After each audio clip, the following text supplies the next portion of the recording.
kita tahu makna daripada malam Siwaratri dan pemujaan Siwa. Hampir seluruh umat Hindu di Nusantara tahu tentang pelaksanaan Hari Raya Siwaratri tersebut. Sembilan Istana Channel, tahukah Anda bahwa nama seorang empu yang menciptakan ajaran daripada Siwa Ratri Kalpa ini justru nama besarnya tenggelam di balik karyanya. Tidak ada orang Bali memuja Empu Tanakung, penulis kitab Kakawin Siwaratri Kalpa, sekalipun orang Hindu Bali serempak merayakan Siwaratri atau Siwalatri, atau malam pemujaan Siwa sebagai manifestasi Sang Hyang Widi. Empu Tanakung bahkan namanya seperti ada dan tiada, sayup-sayup terdengar sebagai guru suci perumus ajaran pemujaan malam Siwa. Ia dikomposisi dengan kaidah sastra Kawi Kakawin yang adiluhung.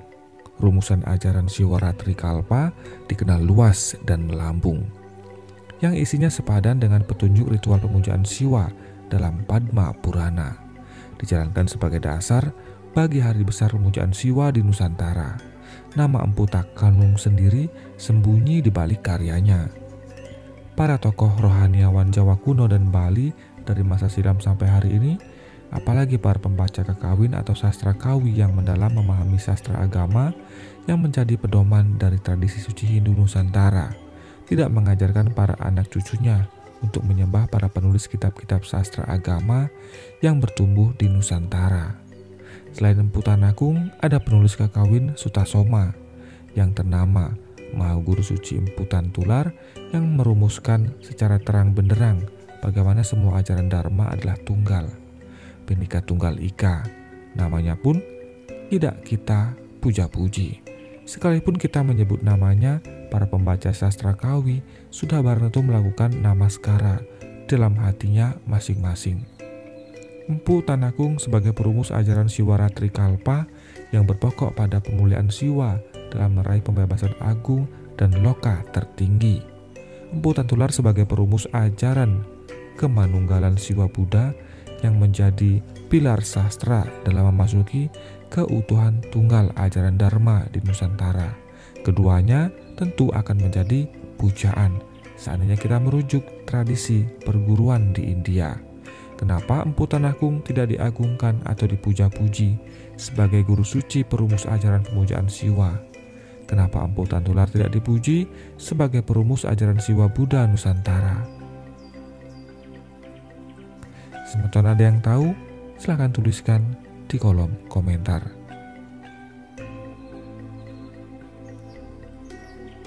Poster guru India bisa dibeli online.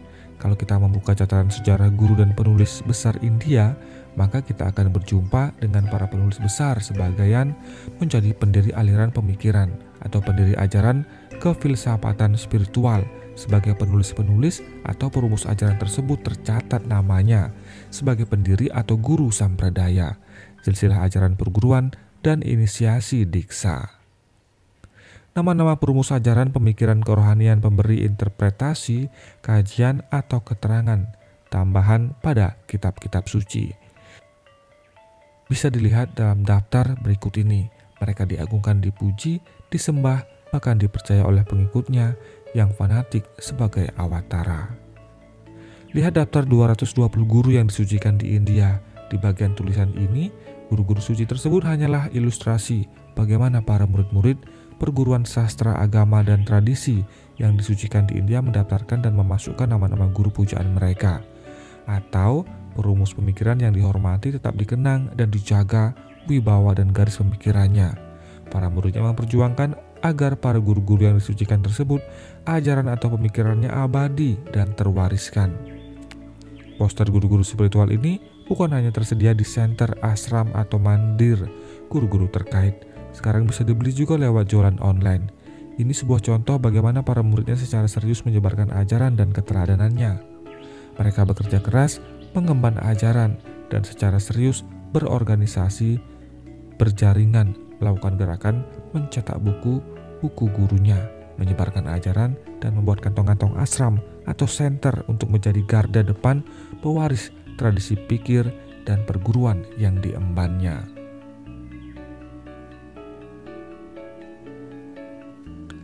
Guru spiritual bukan sekedar mengurus kitab doktrinal. Tradisi perguruan India bukan hanya tradisi pelajut dari guru-guru suci yang telah lampau di India hadir dan bertumbuh para guru yang menjadi pendiri ajaran. Katakanlah yang ternama sekarang yang masih hidup seperti Sadguru dan Sri M. Sadguru terlahir tanggal 3 September 1957, dikenal luas sebagai guru yang sangat dihormati. Bukan hanya di seluruh India, tetapi di berbagai forum dunia.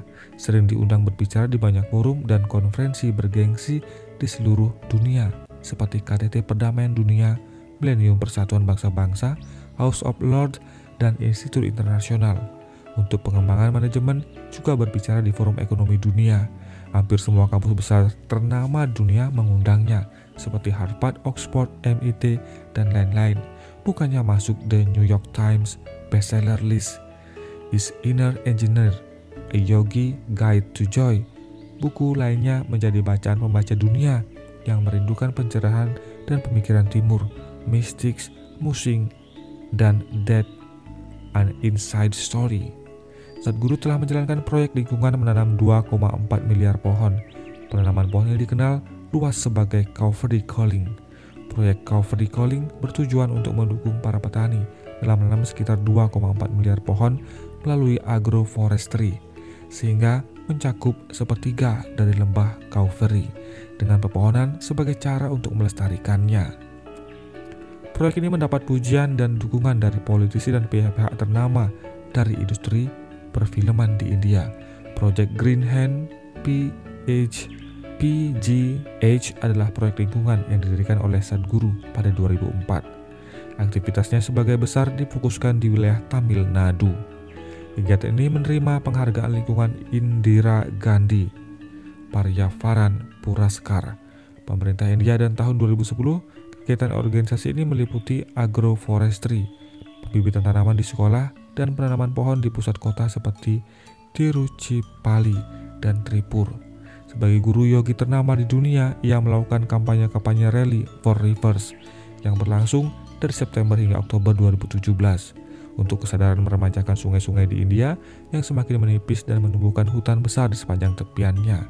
Kampanye tersebut mendapat dukungan dari berbagai selebriti dan warga perkotaan, serta berlanjut dengan MOU ditandatangani dengan pemerintah negara-negara bagian di India. Guru spiritual tidak melulu sibuk mengurus urusan teologi dan keyakinan orang, tidak melulu ingin mengajak masuk dalam aliran ajaran spiritualnya. Banyak guru-guru suci India memfokuskan gerakan membantu dunia pendidikan dan lingkungan hidup. Bersifat eksklusif, artinya tidak harus ikut memuja sang guru, tapi masyarakat diundang ikut terlibat dalam penyelamatan lingkungan, pelayanan kesehatan, dan pelayanan pendidikan gratis, dan lain-lain. Dunia spiritual bukan melulu uruan textbook dan interpretasi ideologi di atas kertas.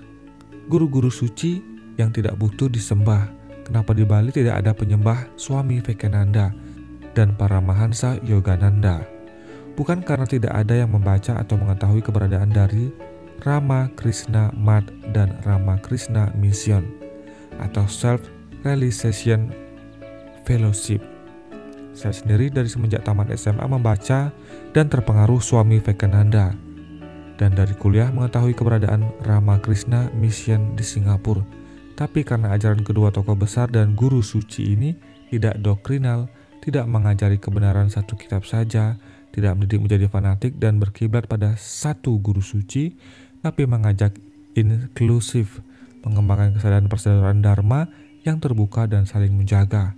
Dua guru suci ini merangkul dan memahami bahwa perjalanan setiap insan punya rute karma masing-masing. Terlahir di keluarga agama apapun, akan ada waktunya matang jiwa dalam proses alami yang sesuai hukum karma dan persaudaraan Dharma. Begitu pula ajaran Empu Tantolar dan Empu Tanakung. Jiwa manusia dan perjalanan hidup manusia tidak instan, tidak bisa dikebut semalam atau diberikan paket belajar cepat yang doktrinal. Manusia dalam ajaran Kakawin Siwaratrikalpa punya perjalanan rohanianya masing-masing. Dalam hal ini Lubdaka Lihatlah, secara kasat mata mungkin hanya pemburu biasa, tapi dalam perhitungan kosmik, Lubdaka punya tabungan semesta yang berlimpah. Dengan karma baiknya di kehidupan sebelumnya yang tidak tara. Dalam hitungan, semalam terjadi penyadaran dharma akibat dipicu oleh sebatas naik pohon bilva yang sangat simbolik sebagai perjalanan menaiki tangga jiwa, lalu terjaga dalam kesadaran kemanunggalan keilahian siwa. Perjalanan batiniah menaiki tangga-tangga dari diri ke dalam diri yang akhirnya paripurna menunggal yang sang yang tunggal. Empu Tanagung mengharapkan para pembacanya mencapai yang absolut, bukan menyembahnya. Hal ini disampaikan secara sangat terbuka. Nihin tunggal pinalar palar wana sadana nin umusira en nirasraya. Satu-satunya harapan saya, bagaimanapun ini mungkin berhasil menjadi bantuan dalam pencarian saya dan pembaca untuk mencapai yang mutlak nirasraya. Tanagung meletakkan dirinya sebagai pembuka jalan yang bertujuan membentangkan ajaran suci, bukan menjadikan dirinya pujaan. Lebih bersifat mengantar, tidak perlu dicatat perjalanan seseorang tukang pos, yang penting sampai dan terbaca pesannya. Seperti demikian pesan Tanagung dalam karyanya. Empu Tantular sebagai guru suci Siwa Buddha dengan sukacita dan ketiadaan diri yang menyebutkan bahwa dirinya sebagai perumus ajaran tidaklah penting, disebutkan dalam bait-bait depan kekawin Sutasoma.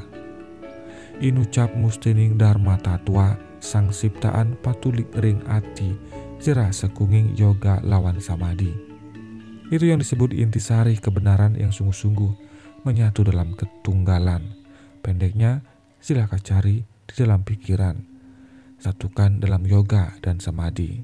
Empu Tantular menempatkan dirinya sebagai pemasang marka jalan agar perjalanan ini di jalur batiniah punya peta pedoman kemana menuju. Ia menambahkan, Empu Tantular tidak pongah mendudukkan dirinya sebagai pendiri ajaran, tidak mendeklarasikan dirinya sebagai penemu atau tonggak suci yang mewajibkan pembacanya menyembahnya, tapi Guru Mahasuci Tantular merendahkan diri sebagai pengantar cerita. Bisa dikatakan ia hanya mengaku sebagai pendongeng. Begitulah jika membaca hasil renungan atau saripati ajaran suci diajarkan oleh Tanagung. Tidak wajib kita sembah tubuh fana penulisnya. Yang terpenting adalah jalan agung yang menjadi dan menjiwai teks-teks suci. Bagaimana pendapat Anda, Semeton Istana Channel? Silakan tuliskan di kolom komentar.